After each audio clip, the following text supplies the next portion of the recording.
이 세상에는 만사형통하고 승승장구하는 것처럼 보이는 사람이 있는가 하면 아주 죽어라 죽어라 하는구나 하는 마음이 들 정도로 힘들고 어려운 일들이 연속되는 사람도 있습니다. 뭔가 안 좋은 상황은 계속 이어지는데 그 상황을 역전시키고 반전시킬 만한 일들이 일어나지 않고 점점 어려움에 빠지는 것이죠. 하인리의 법칙이라는 것이 있습니다. 1대 29대 300의 법칙이라고도 하는데요. 하나의 큰 사고나 재해가 일어나기 전에는 29번의 작은 문제들이 경고처럼 발생을 하고 300번 이상의 사소한 징후들이 있어 왔다라는 것입니다.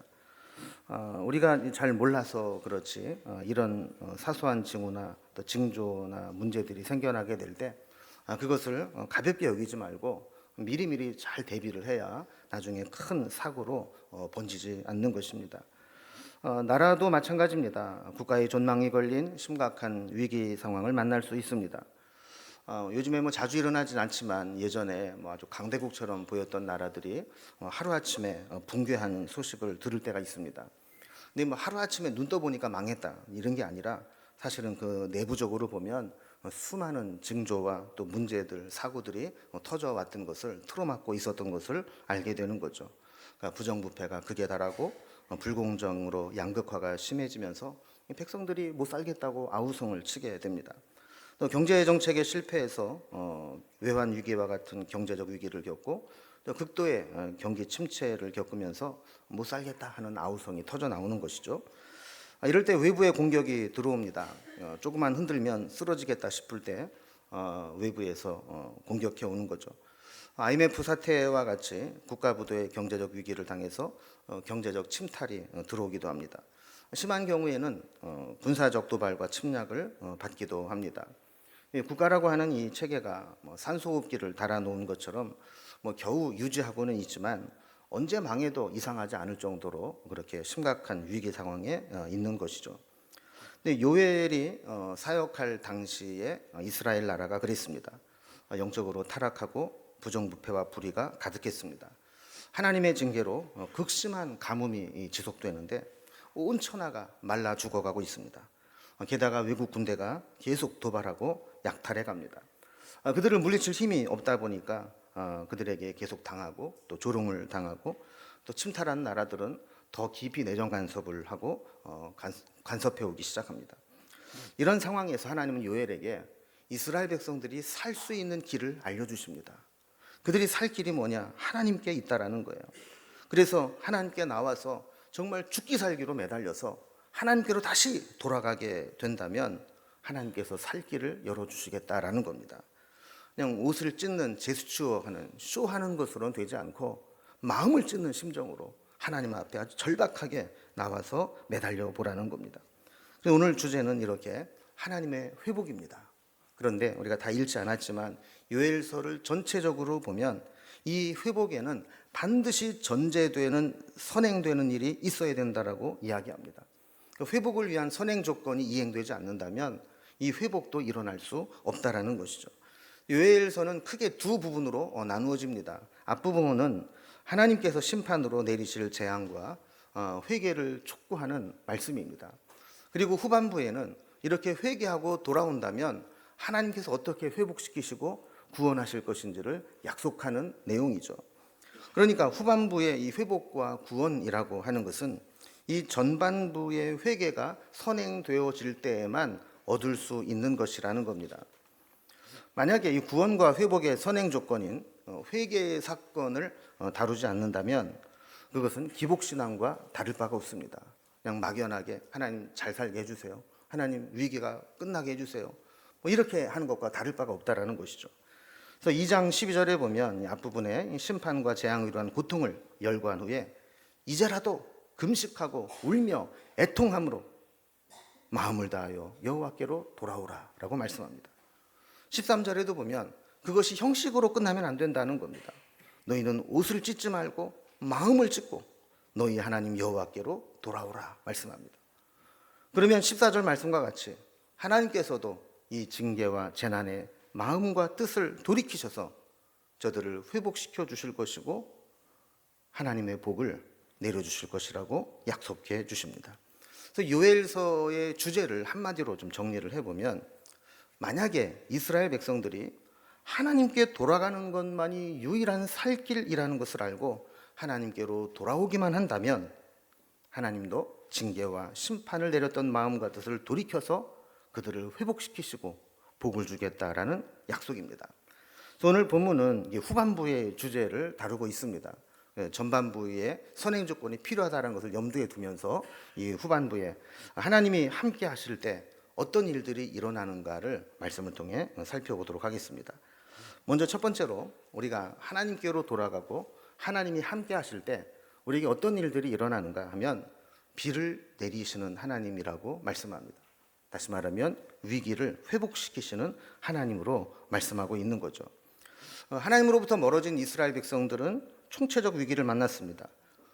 이러다 다 죽겠다 싶을 정도로 두려움에 빠졌습니다. 21절에도 보면 땅들아 두려워하지 말고 기뻐하며 즐거워할지어다 그랬고, 22절에도 들짐승들아 두려워하지 말지어다 그랬습니다. 23절에도 시온의 자녀들아 너희는 너희 하나님 여호와로 말미암아 기뻐하며 즐거워하라라고 말씀합니다. 하나님의 징계와 심판을 받으면서 그들은 큰 두려움에 빠지게 되었고 기쁨과 즐거움을 완전히 상실해버린 그런 삶을 살았다고 하는 것이죠. 그들의 위기의 시작은 비가 오지 않아서 온 땅이 황폐하고 메말라가는 것이었습니다. 땅이 메마르니 농사를 지을 수 없습니다. 식물만 시드는 것이 아니라 들짐승들도 먹을 것이 없습니다.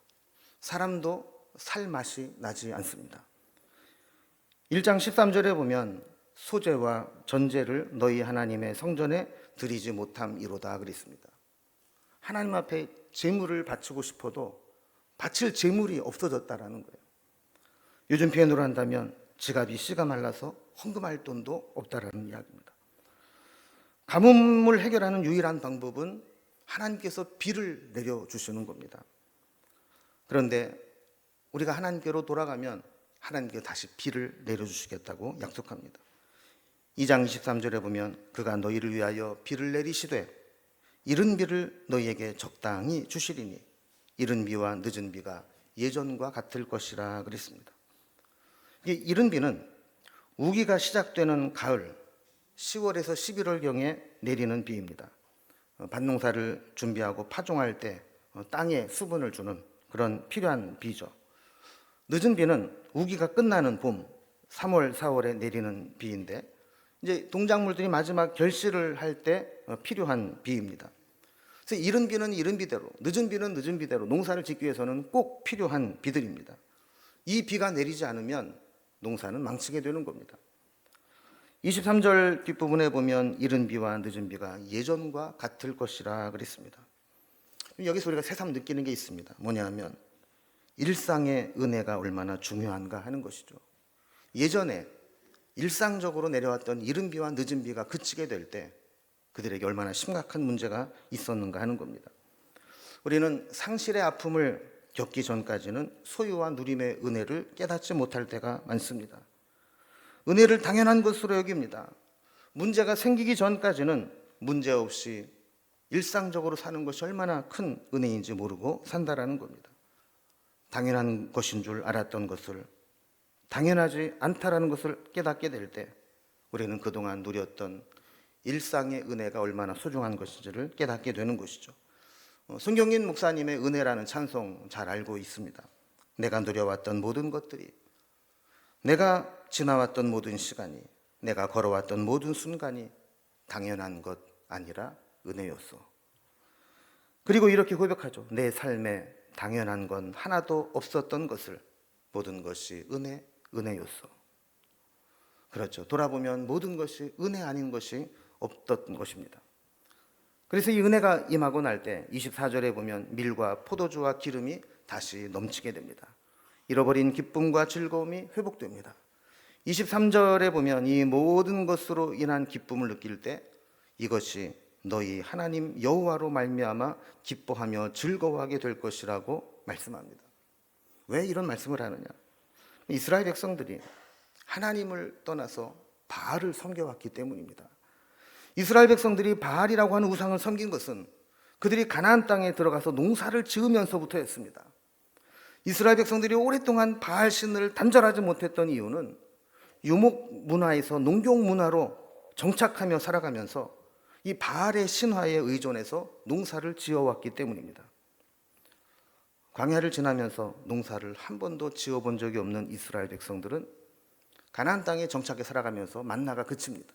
이제는 농사를 지어서 그것으로 먹고 살아야 합니다. 그런데 농사법을 모릅니다. 씨를 파종해야 되는데 종자씨가 없습니다. 언제 파종해야 되는지 시기도 모릅니다. 어떻게 파종해야 되는지 방법도 모릅니다. 농사 짓는 도구도 없습니다.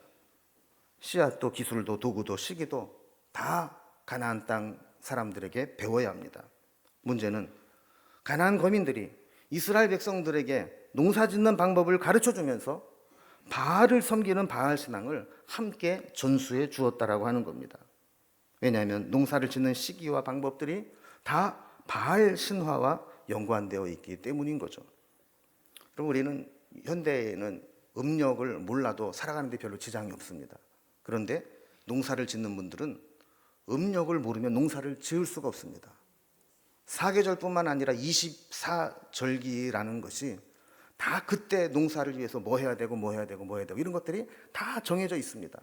농사를 짓는 분들은 양력, 달력을 보고 농사를 짓는 게 아니고 음력, 달력의 절기를 보면서 농사를 짓고 준비를 해 오는 겁니다.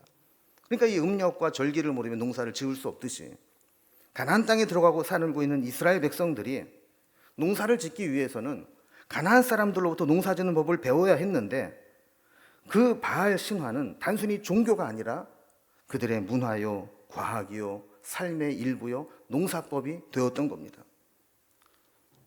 요즘 상황에 비유를 해보면 사람들이 세상에 나가서 사회생활을 시작할 때 교회에서 성경 공부만 하고 기도만 열심히 한다고 세상 살아가는 법을 터득하는 게 아닙니다.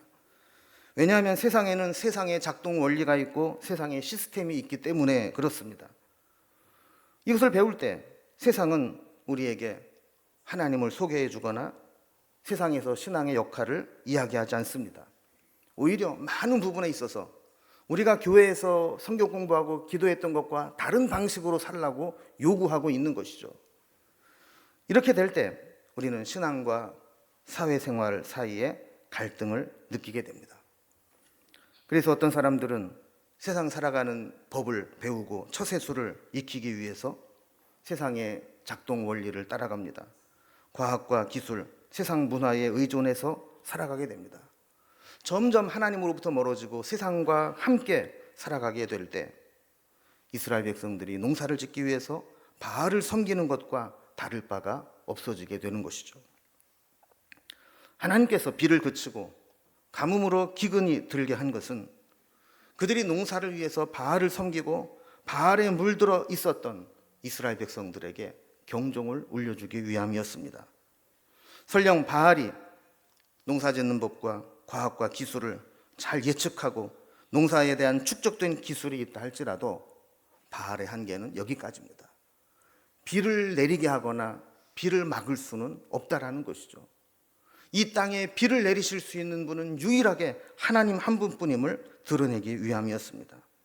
그래서 27절에 보면 그런즉 내가 이스라엘 가운데 있어 너희 하나님 여호와가 되고 다른 이가 없는 줄을 너희가 알 것이라 그랬습니다. 바알을 배웠던 이스라엘 백성들이 비가 오지 않을 때 제일 먼저 뭐 했을까요? 바알 신에게 비를 내려달라고 빌었을 겁니다. 열심히 바알을 숭배했을 겁니다. 그러나 바알이 그들에게 비를 내려주지 못합니다. 이때 하나님께서 내가 너희 가운데 있어 비를 내리게 될 때 내가 너희의 여호와인 것을 알게 될 것이고 다른 이가 없다라는 것을 깨닫게 될 것이라고 말씀하는 거죠. 시편 147편 8절 9절에 보면 그가 구름으로 하늘을 덮으시며 땅을 위하여 비를 준비하시며 산에 풀이 자라게 하시며 들짐승과 우는 까마귀 새끼에게 먹을 것을 주시는도다라고 했습니다. 하나님은 어떤 분이신가? 구름으로 하늘을 덮으시고 이 땅을 위해서 비를 예비하신 분이라는 거예요. 우리가 합당할 때 예비하고 준비하신 비를 우리에게 내려주시고 메말라 죽어가던 천지에 새로운 생명을 불러넣으시는 분이 하나님이시라는 겁니다. 여러분, 하나님께서 우리를 위해서 비를 준비하고 계심을 믿습니까?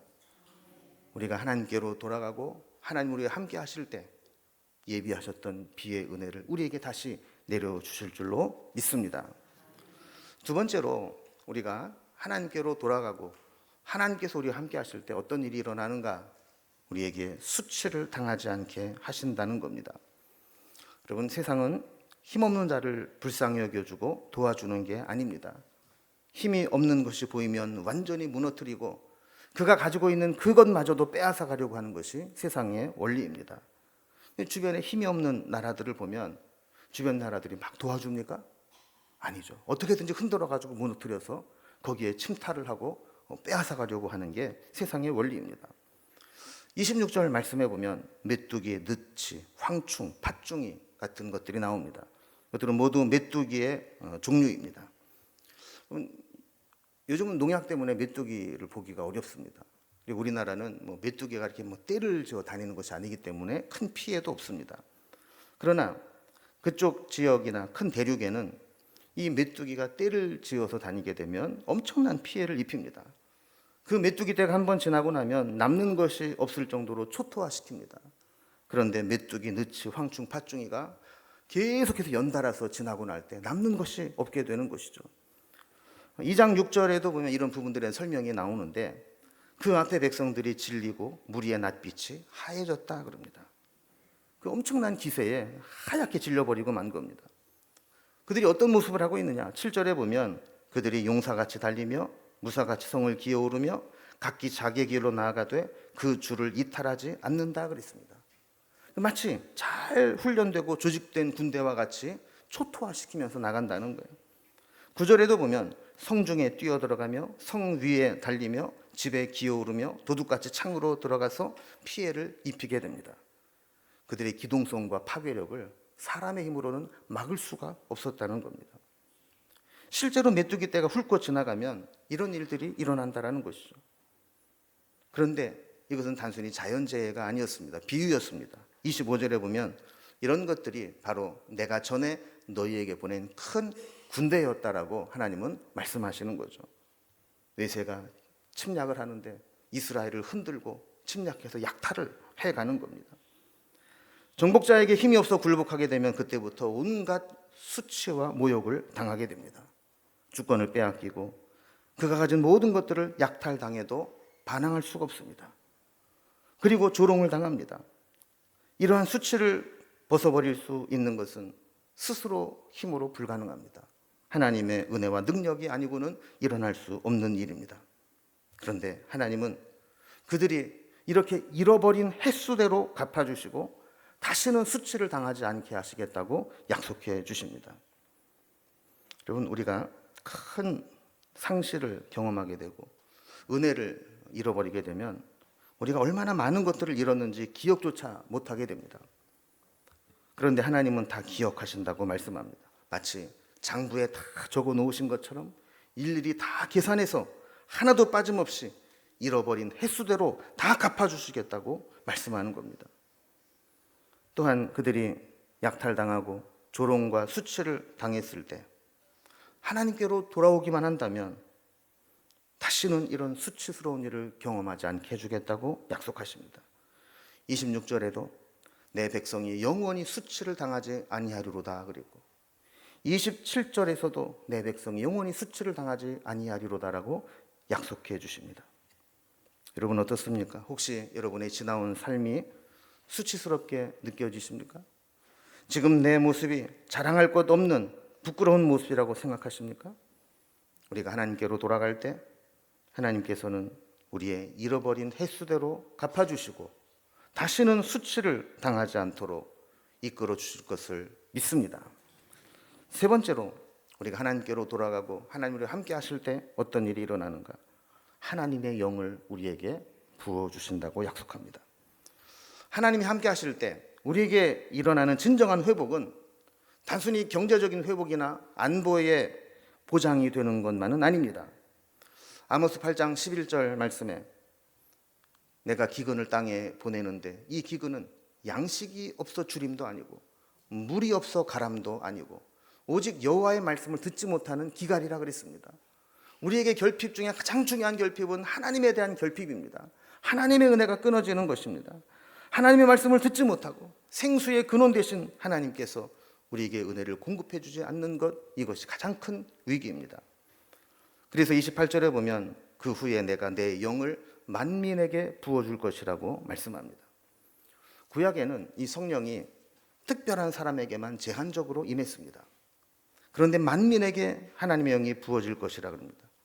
이 만민은 밑에 각주에 보면 모든 육체라고 그랬습니다. 육체는 사람을 가리키는 모든 사람에게 부어진다라고 하는 거예요.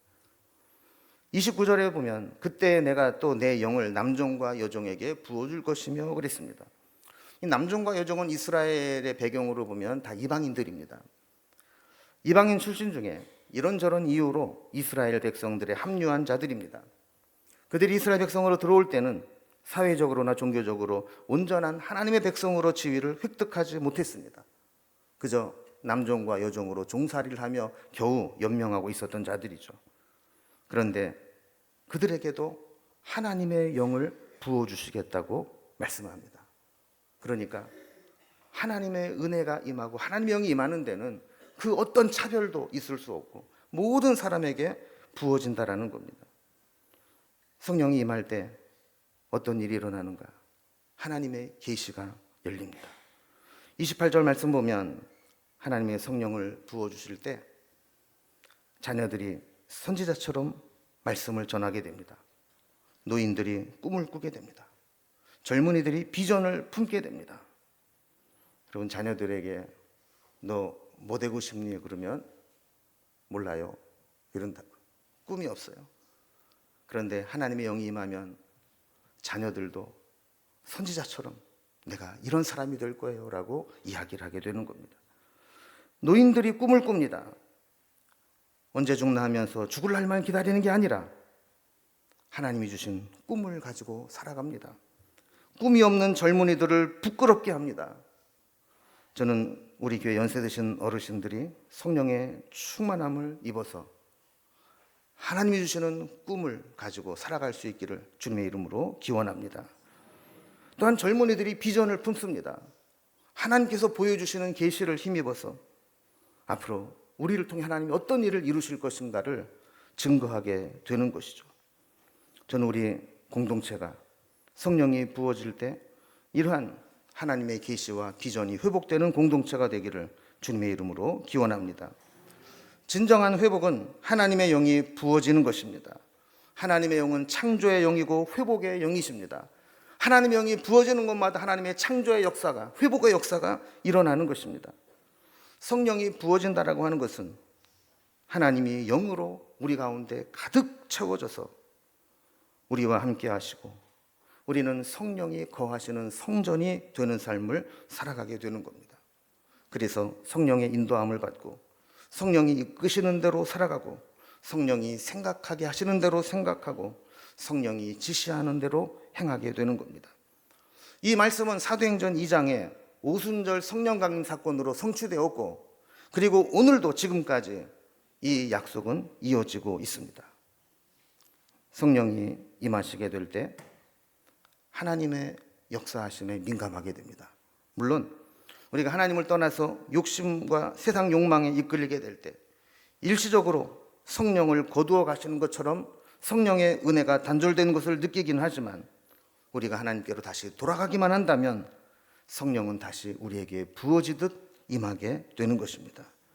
성령이 부어지면 32절 말씀과 같이 주의 이름을 부르는 자는 심판의 날에도 구원을 얻게 되는 것입니다. 이제 다시 하나님께로 돌아가십시다. 육체에 속한 그리스도인에서 신령한 자로 성령의 충만한 사람으로 살아가십시다. 그래서 하나님이 함께 하실 때 약속하신 이 회복의 은혜를 누리며 살아갈 수 있기를 바랍니다. 물론 우리가 하나님께로 방향을 틀었다고 해서 로또 당첨되듯이 한순간에 하루아침에 달라지는 것은 아닙니다. 그러나 꾸준히 매일매일 하나님과 동행하고 성령의 은혜 가운데 살아가게 될 때 어느 순간 뒤돌아보면 잃어버린 모든 것들을 회복하게 되고 수치가 변하여 자랑거리가 되고 하나님의 영이 나를 이끌고 가심을 깨닫게 되는 겁니다. 하나님은 우리의 피난처가 되십니다. 하나님께로 나아가서 이 회복의 은혜를 누리며 살아갈 수 있기를 바랍니다. 하나님은 우리의 피난처가 되시며, 이 고백으로 결단의 찬양을 드립니다.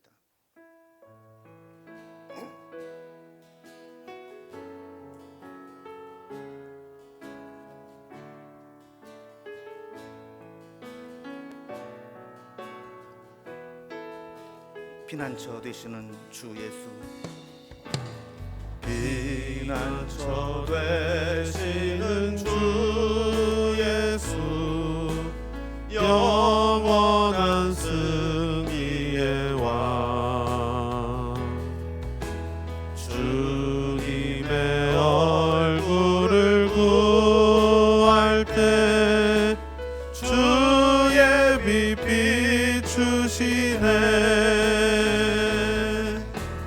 전쟁은 주님께 속했네. 승리는 우리의 것. 예수의 이름을 높이며 영원히 찬양하리. 다시 한번 고백합니다. 피난처 되시는 피난처 되시는 주 예수, 영원한 승리의 왕, 주님의 얼굴을 구할 때 주의 빛 비추시네. 전쟁은 주님께 속했네. 전쟁은 주님께 속했네. 승리는 우리의 것. 예수의 이름을 높이며 영원히 찬양하리. 주님의 임재에 주님의 임재에 온 땅은 들리고 우리 기도에 하늘 문 여시네.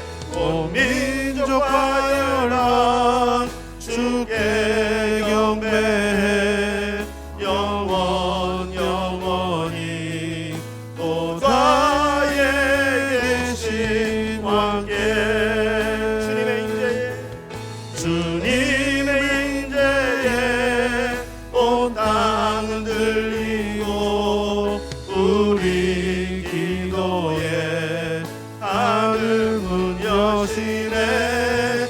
온 민족과 열방 주께 경배해. 영원히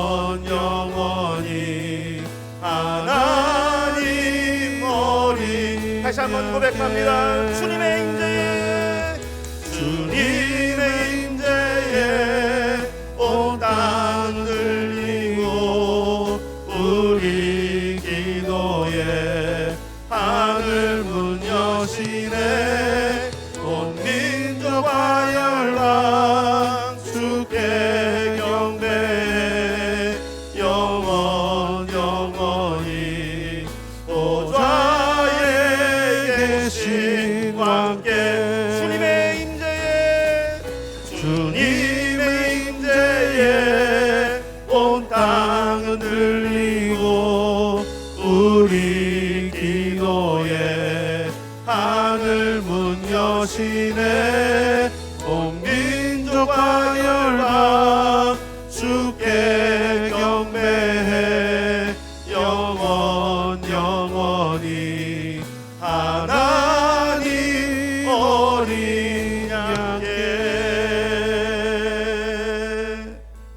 말씀을 붙잡고 결단의 기도를 드리면 좋겠습니다. 우리가 혹시 하나님으로부터 멀어져서 잃어버린 것이 있습니까? 은혜가 막힌 것 같고 부끄럽고 세상에 수치를 당하는 것 같습니까? 성령의 역사가 끝난 것 같습니까? 다시 한번 하나님께로 돌아가고 하나님 주시는 회복의 은혜, 그 은혜가 우리에게 임하게 해달라고 합심해서 기도하겠습니다. 다 같이 기도합니다.